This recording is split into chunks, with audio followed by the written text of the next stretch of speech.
questions concerning this homework. It tends to be more challenging than previous. So, and we will go through all these problems, and then I will come to the problem which when we got stuck last time. Yeah, over there, remember this? Yeah. Okay. So one of your questions was about when it comes to about the problem number 2. What she asked was, she said the last couple of points in problem number 2. Well, I mean, so one of this, so problem number 2, yeah. So there is a system xn plus 1 equals to xn plus yn, yn plus 1 equals to xn. So this is, as you can see, linear system. So we have this matrix, which is it's Jacobian reverse the same. 1, 1, 1, 0. And eigenvalues of everywhere is the same. So down to 1, 2. You can find it. It was 1 plus minus square root of 5 over 2. Yeah, it's ecosystem. And the rational solution, if you know it is linear system, everything is easy. For linear system x and yn, solution should be given as linear combination of two solutions. C1 V1 lambda 1 to the power n plus C2 V2 lambda 2 to the power 1. Can you, what is B1 and B2? Who can say? Eigenvectors, yeah. So lambda 1, lambda 2, and B1, B2 is eigensolution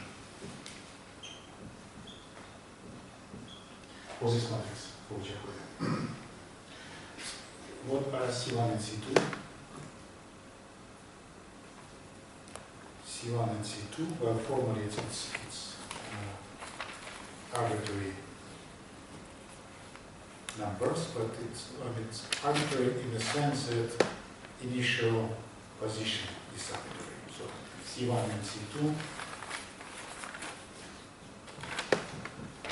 found from what? Anyone?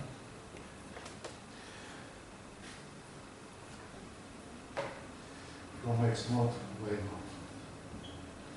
If you know x naught, y naught, you can find x1 by 1, x2 by 3, and so on. So this, to complete this story, we need initial values of x and y, x0 and y naught. And if you know x0 and y naught, we will put here x0, y naught, and this will give us equations for C1 and C2. Yeah? And therefore, C1 and C2 reflect initial values of x and y, and V1, V2 eigenvectors, lambda 1, lambda 2 eigenvalues. And what we can see, if so, one of them lambdas 1 plus square root of 5 over 2, and this is 1 minus square root of 5 over 2. So what we know that if lambda by absolute value, let's put it like this, more than 1, then lambda to the power of n tends to infinity.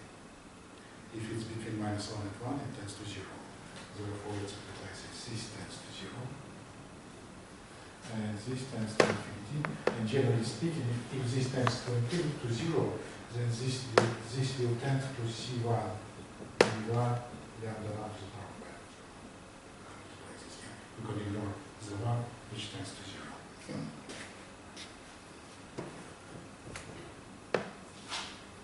And from here you can find the ratio of xn plus 1 to xn. You see, xn will be equal to C1 tends to C1 times, so this is a vector, but from this vector we should take first component, so we will put it like this. V11, it is first component of eigenvector, lambda 1 to the power of n. And from here we find that xn plus 1 over xn tends to follow this this power plus 1, two losses, this power, and here so it will tend to be lambda 1, which is 1 plus 0.5.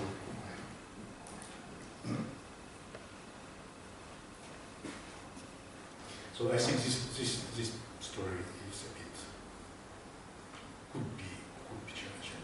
Otherwise everything is easy. So last point.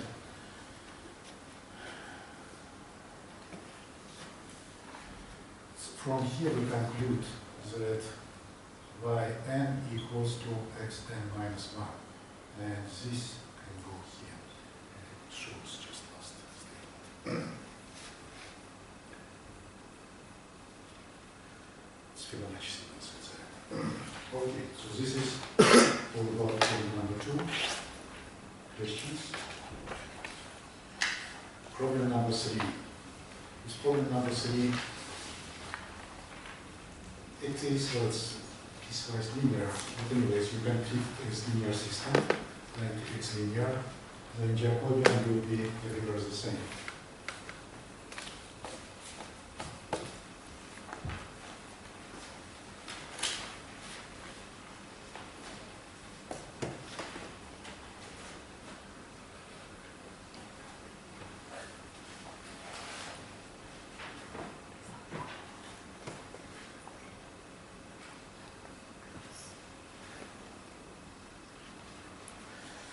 So, problem number 3. We have xn plus 1 equals to bxn if xn is between 0 and half, and half plus bxn if xn is between half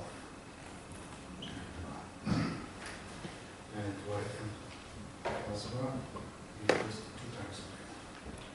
So here it looks difficult, but if you find Jacobian, so this is our function f, this is function g. Jacobian is we take derivative of function f over x. It will be b here and again b here, so it's here, it's b. So its slope is the same. So no y here, derivative of function f over y is 0, and here it's other way around. No x, but derivative over y is 2. Make sense? Yeah. And first question was, shows that the system is area preserving. In one of my videos I have shown what, so generally I can repeat it. So there are 3 types of systems.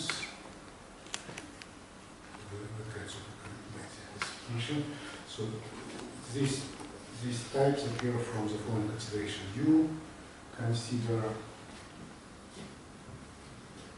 some points, any point from some point A. And so any point here will be, you take point, it will be x naught, y naught. Then this point x naught, y naught, after the apply map, goes to x1, y1. And if you do it for all points for this area A, so they will all appear in area A1.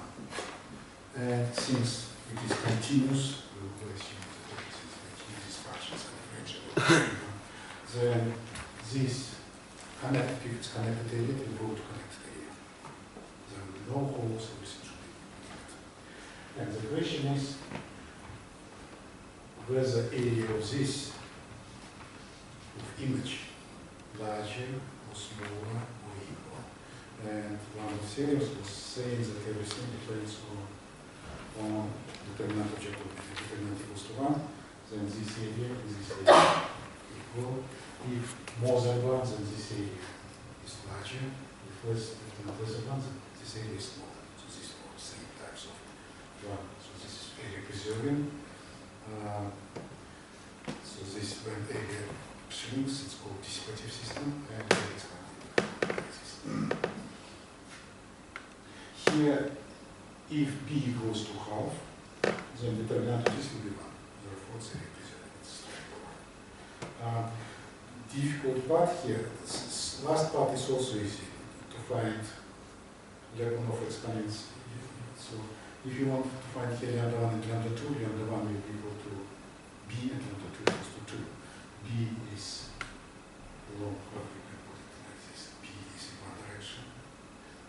Lambda 1, so lambda 1 has second direction, in this second direction it's along x-axis. And lambda 2 equals to 2, and if you find eigenvector for this, it will be along vertical axis. I think it's something like this. Should be. You can double check it, but it should come to this. And this is also the logarithm of exponents. One is the logarithm of 2, and another is the logarithm of 3. More interesting, more challenging is second sub-problem. Sketch the image of the line y equals to x. Who did it? Raise your hands. Who tried? Did or Tried. Tried. Okay, yeah. Let's look at it. We don't need it here, but we need everything else. So what it means, reducing image of something. First we need to describe this something. So if something is line y equals to x, therefore if we have some value of x naught, then y naught should be equal to x naught. Yeah? Then all possible values will be on some kind of line. Yeah? Here. X naught, y naught. So here, y naught equals to x naught. So we take points on this line, and we want to see if we take any point on this line. It's like here. I took any point from this area, and I got another area. If I take any point from this line, I will get another geometric figure. Most likely it will be kind of line. But what kind of line? So what we do? I think it should be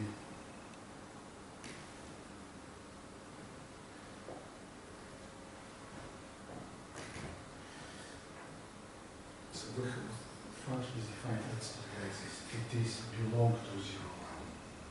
Because it is defined between 0 and 1. Now, what I want to do, I want to plot x1, y1. So if x0 is between 0 and 1,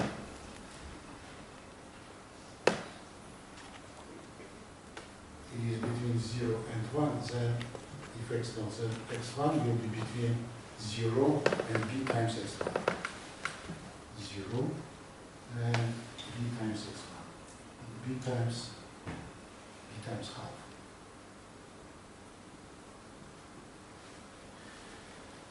Again, x0 belongs to 0 half. Then x1 will be between 0 and half b. Yeah? Make sense? If x0 is between half and 1, then x1 will be between half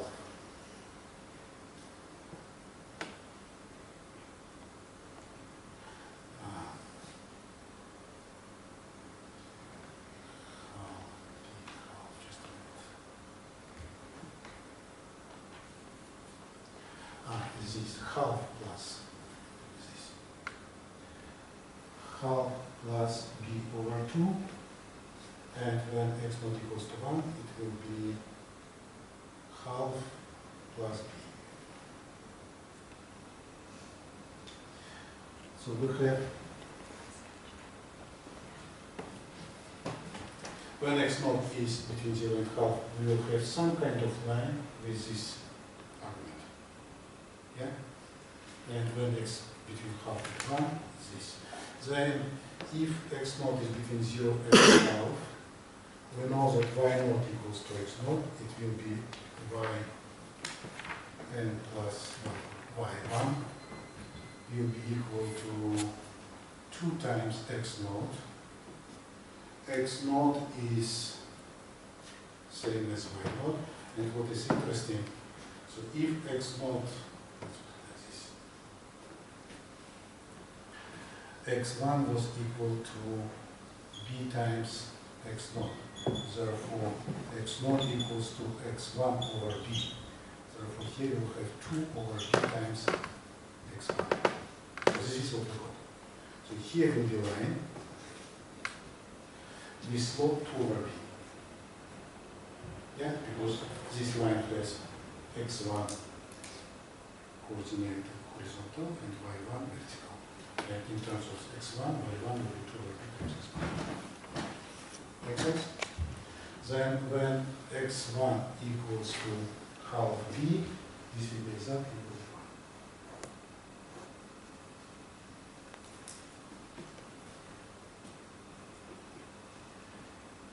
1. Okay, and now when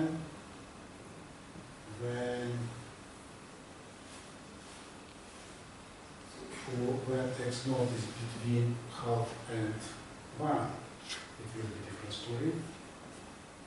What changes?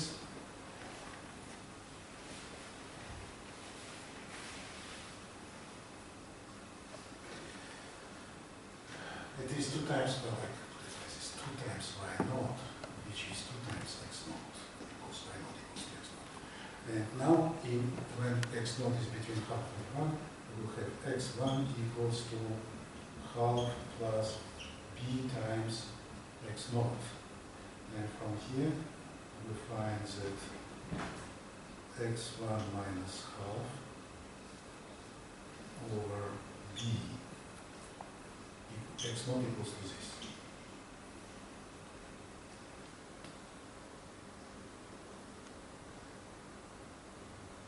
Am I right?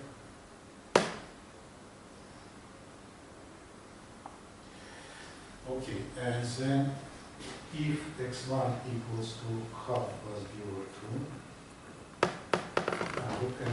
maybe we don't even need to do this. X naught, 2 times x naught. x1 is half plus b x naught. So this x1 is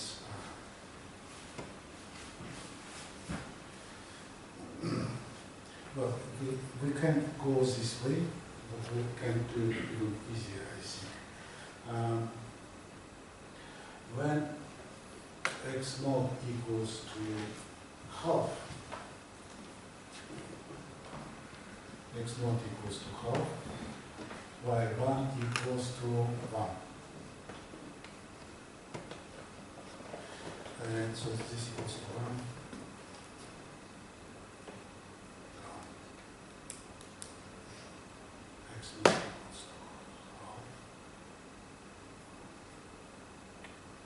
Y1 equals to 1, but what is x1? Yeah, x1. x1 equals to half plus b times half. Is here, half plus b times half.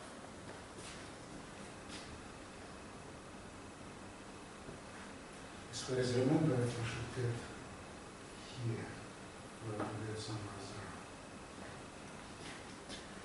X0 is half.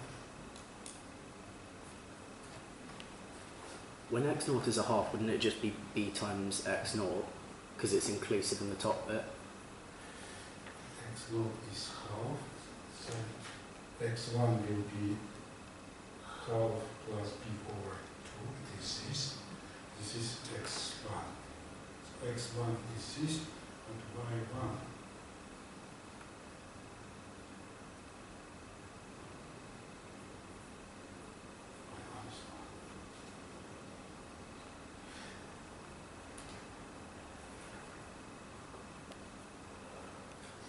Can you repeat it?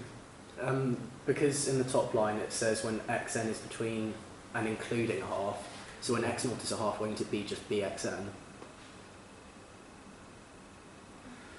B times x naught. Yeah, b times x naught, when x naught's a half. Yeah, but here.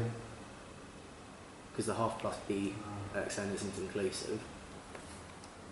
So it is, doesn't mean it go like this. When, I'm not sure it was this.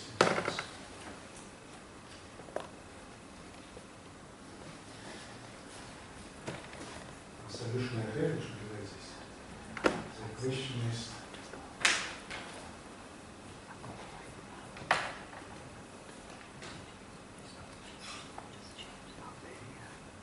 why not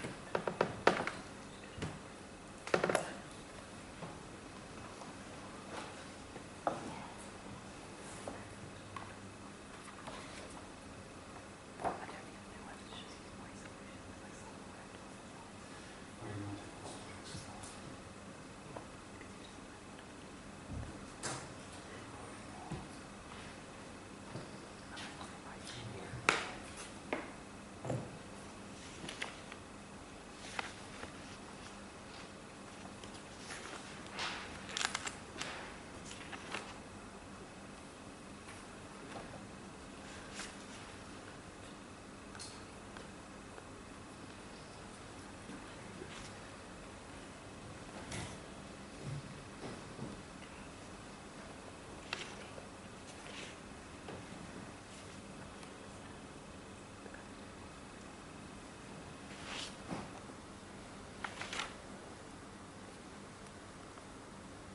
naught?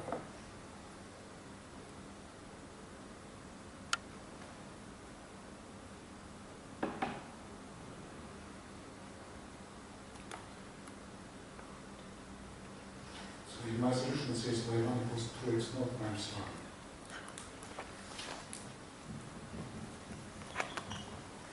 If x naught is between all these x naught, which I don't understand now. But I think we need more than one. I think the problem 4 is more than one. Y n plus 1 equals 2yn more than 1. 2yn more is not 1. I forgot about not 1.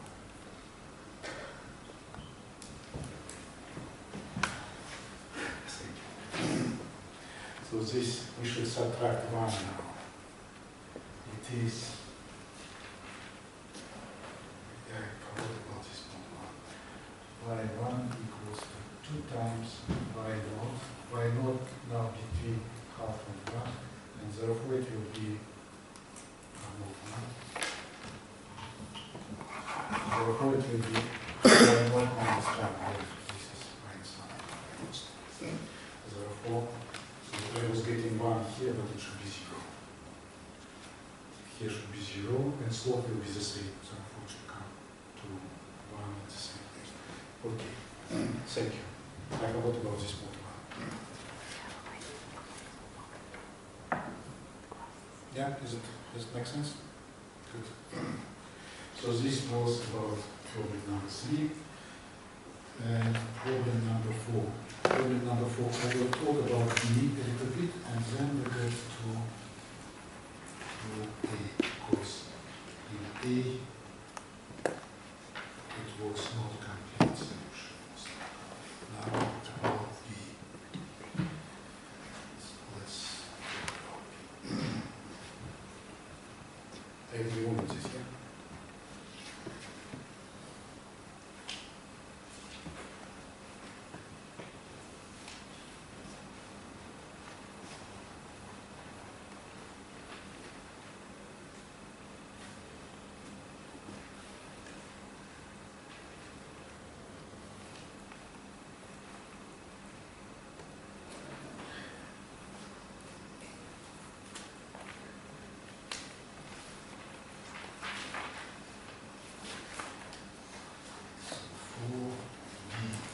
In 4B,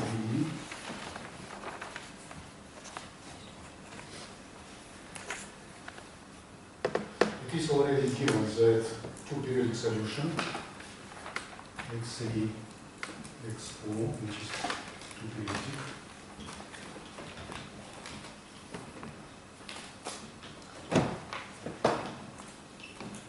is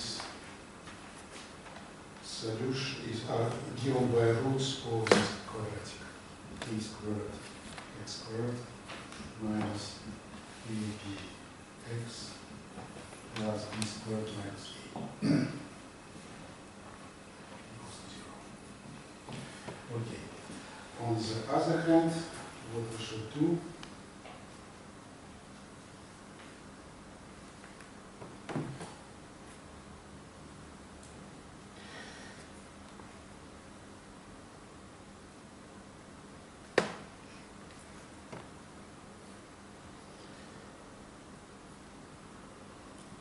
we're supposed to find eigenvalues of Jacobian, and this Jacobian should be for two periodic solutions, or it should be for two composite map generally. You remember when we had one variable map, we were considering derivative df2 of x dx was given by df over dx at some point, let's say x3 times df over dx at x4. You remember this? Remembers? Yeah? Something very similar happens when we have two variable map, but instead of multiplication of derivatives, we will multiply. What we will multiply? Jacobians. So what we need to find Jacobian at x3, Jacobian at x4, and when we multiply them, we get new Jacobian, and then we check eigenvalues for this Jacobian. Use a between -1 and 1, or some one of them also the outside. So this is main point in 4b.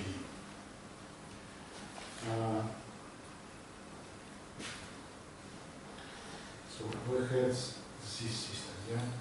X n plus 1 equals to y n plus 1 minus x squared, y n plus 1 equals to 1 minus b x n, and Jacobian will be minus 2ax 1, 1 minus b 0. Agreed, yeah? It is what you're supposed to find in 4a generally. And now to find, to analyze stability of two-periodic solution,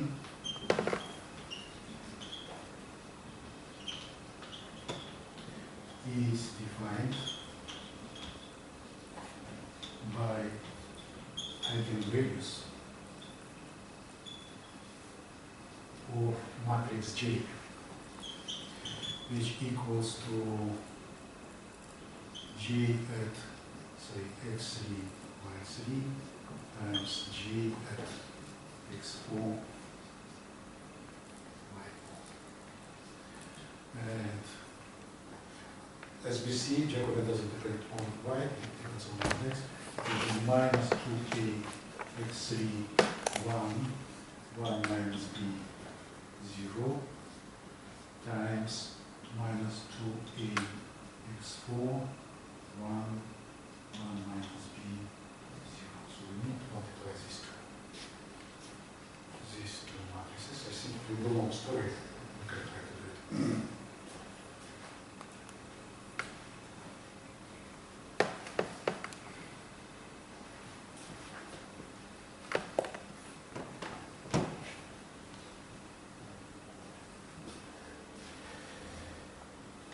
So it will be minus 2ax3 times minus 2ax4, this first, this times this plus 1 minus b. It is first entry. Second entry is this times this. It is minus 2ax 1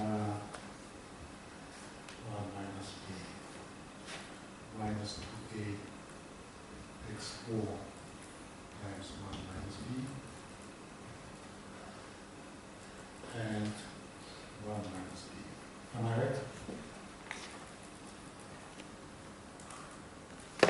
So this is our Jacobian, yeah?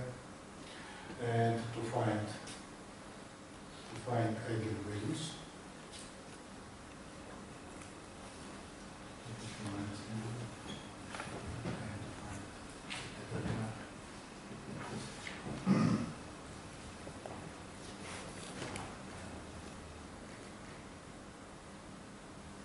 so this will be something depending on x3 and x4, and you will use it then, so I don't want to go with this more details. What I want to say is that if about x3 and x4, you remember, x3 and x4 were these roots, you remember. x3, x4 are roots of a squared, x squared minus abx plus b squared minus a equals to 0. From here we conclude that x3 times x4 is b squared minus a. We will leave it there. Also here, for example, that multiplication. And x3 plus x4 will be equal to a. And you will use this. So what it means, you don't need to know what is x3 and x4 to write down this characteristic equation and to find the underscore this. Good?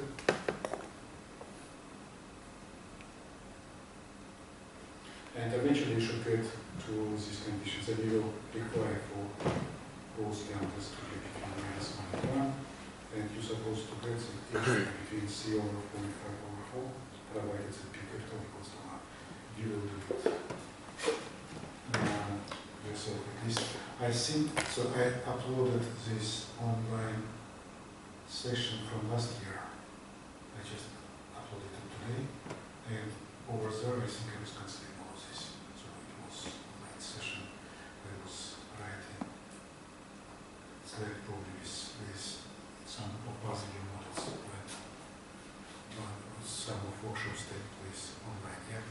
So anyway, so last year I was considering one by one all programs here, and it is recorded. Most likely I went to the end here, most likely. Don't remember. So, and now we can get back to what was our problem, is problem 4a.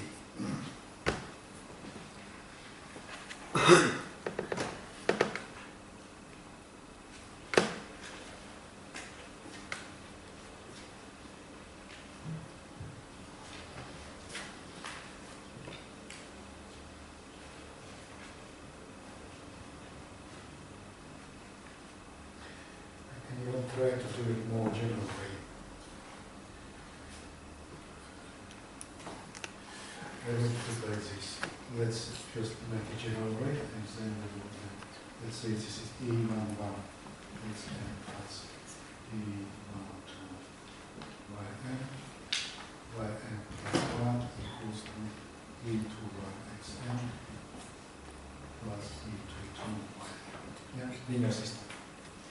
What is fixed point here? Fixed point here. Okay, let's assume that these e's are non-zeros, they are nice, and they don't transfer to each other, which means that these two are too linear, and that two different equations like this. Then x equal to y equal to 0 is fixed point.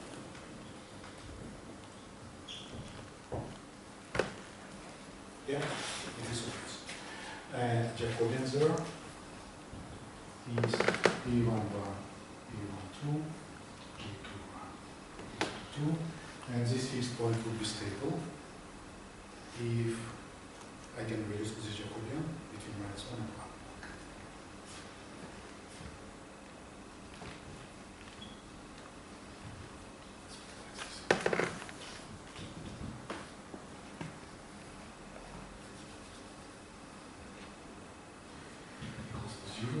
This means, by the way, you can check it, lambda squared minus a11 plus a22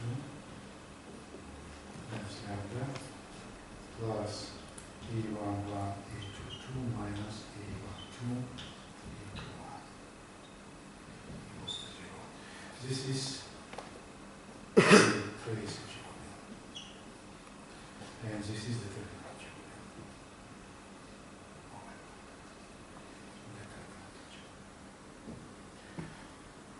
So what we have is characteristic equation. Well, it's known facts.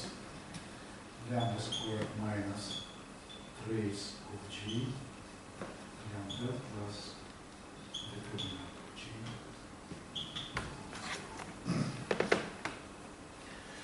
And here the question would be generally what should be conditions for trace and determinant to have both lambdas between minus 1 and 1, for example.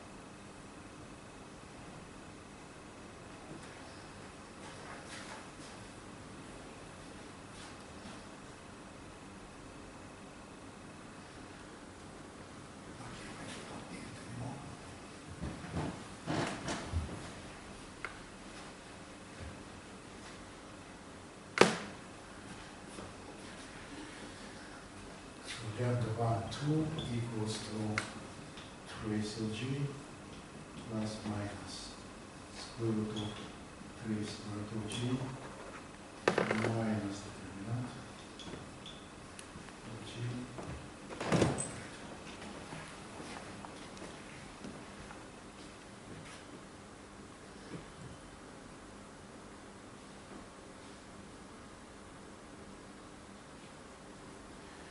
And here we can, again, so what we do, so if we want to consider all possible cases, we should not exclude the case when eigenvalues are complex. So we will consider the first case. Lambda 1, lambda 2 are real. This means that 3 squared g more than determinant of g. By the way, 4. Here should be 4. But yeah, here should be 4. Yeah.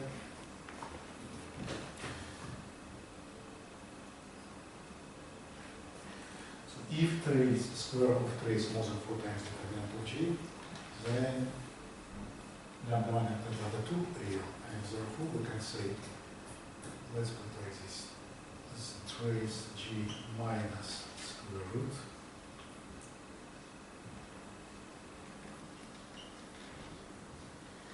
over 2, which is say lambda 1. This should be more than minus 1. Less, it will be definitely less than this. Trace g plus square root.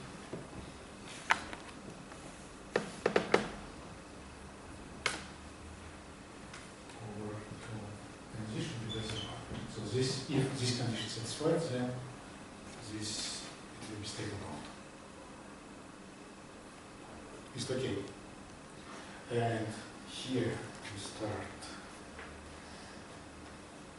We come finally to this problem we had. So what I did, I was saying, let's consider this condition. Trace first condition. Like this, trace g minus square root trace g minus, how to call it, maybe to do it. It looks very long. G. This minus this should be more than minus 2. Or, I will put it differently. Trace plus this should be smaller.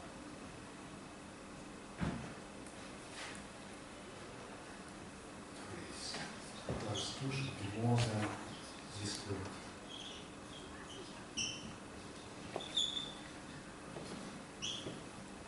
Is that okay? Agree? Yeah? And we'll correct it to what Coletta said last time, our students. He said that if from here we conclude that trace g plus 2 squared more than 3 squared g minus 4 determinant g. This is, well, I mean, if I put it this way, from this we can conclude this. But the question here is that other way is wrong. This is wrong.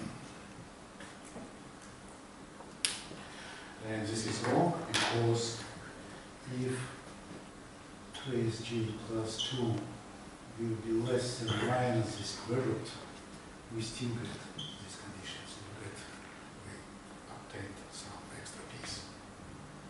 Does it make sense? Yeah? And therefore, what we should do, we should say, this is good condition. Well, I mean, this is good conclusion, but it's not complete. We should complete it with this conclusion. Trace g plus 2 should be positive. So from, in order to get, well, to satisfy this condition, we should say this should be positive, this is negative. And besides, square root of this should be positive.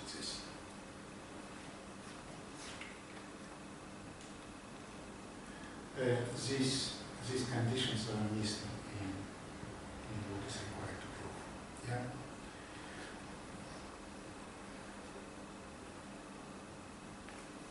Now, and same will be here. Same kind of extra condition will appear there. Now, if we get back to what we're supposed to prove.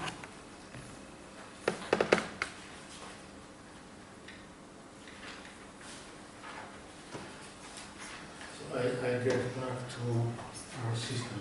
So you can work with this. So generally, maybe if I would have time, I would try to find general conditions in terms of trace and determinant of Jacobian when to find conditions. So you can do it from here. It will be general conditions.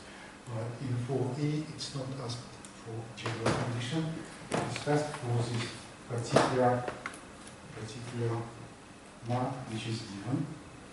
And for this particular mark which is given, there was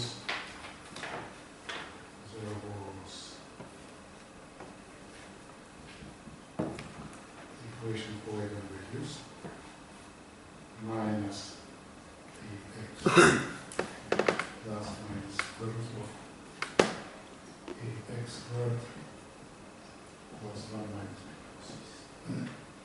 And then we decided that we will put it into two conditions. Minus ax minus square root of ax squared plus 1 minus b.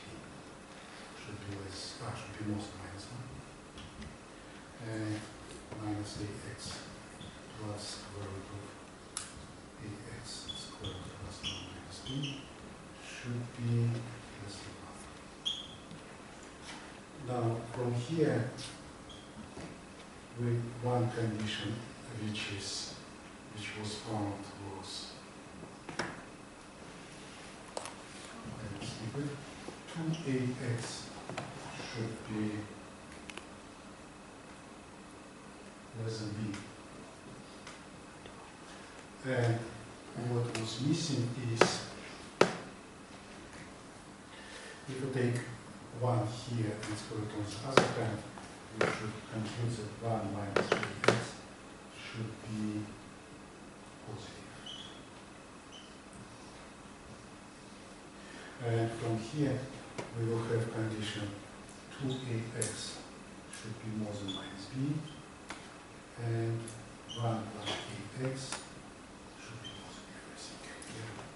1 plus ax should be positive.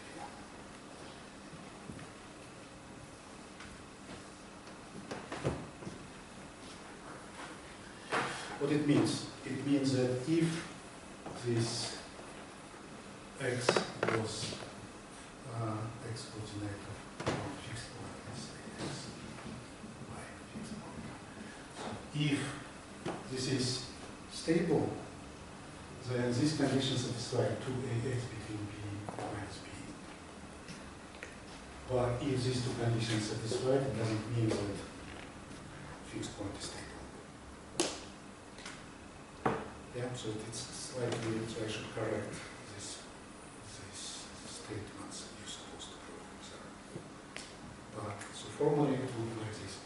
If we have fixed point, if this is fixed point, then indeed 2ax between minus b and b.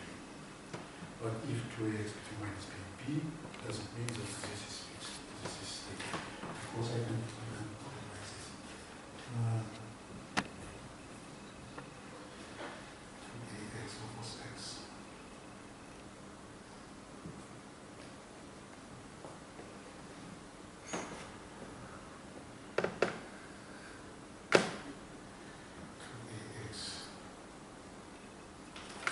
What we found that a should be between, so from here we conclude that a should be less than 3b squared or 3b squared over 4.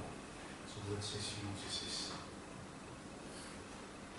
b, this is a, then 3, 4, okay, this is outside here and here. A less than 3b squared, no. Yeah, less than 3b squared. Yeah? But in addition, we should put these conditions 1 minus ax more than 1, 1 plus ax more than 1, which means that ax from here, and here we get that ax should be between minus 1 and 1. Ax more than 1 and ax less than 1 and ax more than minus 1. Ax more than 1 and ax less than 1. So instead of x, you can put it somewhere, but anyway, so use this ax, you can try to find out on this plane. This means that some pieces from this domain should be excluded.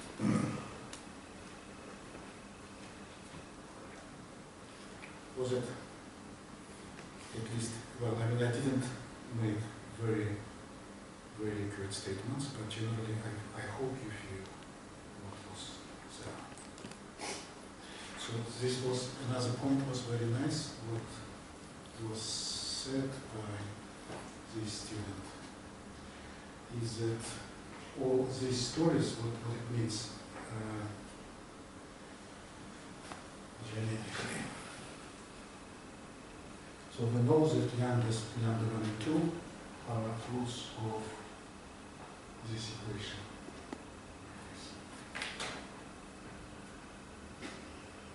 Lambda squared plus 2ax lambda plus b minus 1 equals to 0. So we want for lambda 1 and lambda 2 to be between minus 1 and 1. What it means? Assume they, again, we assume that they are real. If they are real, this is quadratic function. Let's say this is minus 1, this is 1. Then, if we have 2 points of cross section with horizontal axis, so it is concave down. Therefore, it should have minimum somewhere.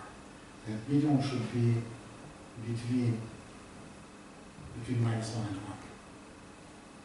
And minimum is in fact at point minus ax. Yeah?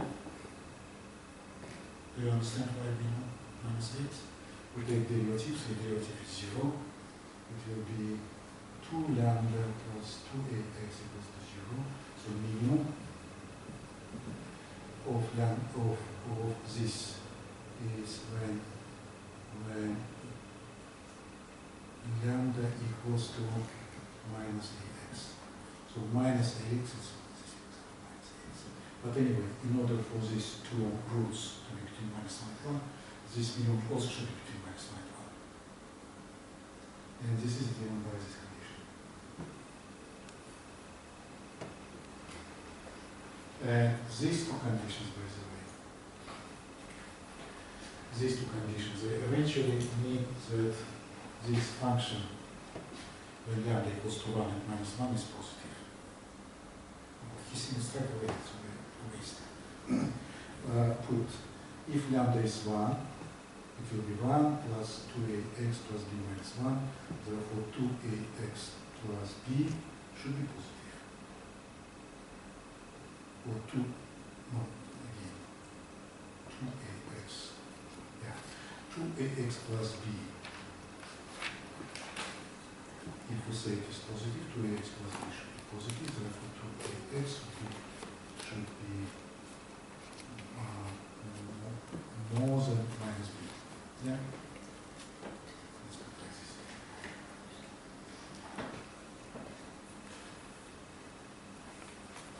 This is quadratic. If lambda equals to 1, then this guy should be, so this is whatever it is, should be more than 0. And from here we conclude that 2ax should be more than minus b. And for lambda equals to minus 1, we'll also consider it, and we will find out that 2ax should be less than equals to 1. And this is the resistive conditions. So this is fun. Geometrically, it is C. Like this. Okay. At least I looked at this closely. I don't remember I ever looked, but even we consider this, it is still not complete analysis of the story because it includes only real eigenvalues. We didn't look at complex eigenvalues. Anyway, whatever you do here, most likely will be, if you don't go into these details and just find these two conditions, I will consider it standard for yeah. Okay. So I advise you to watch this online session from last year. So as last year it was the same. So students were concerned about all these problems on the phone. And as far as I remember, I just went one by one and did the most. Okay.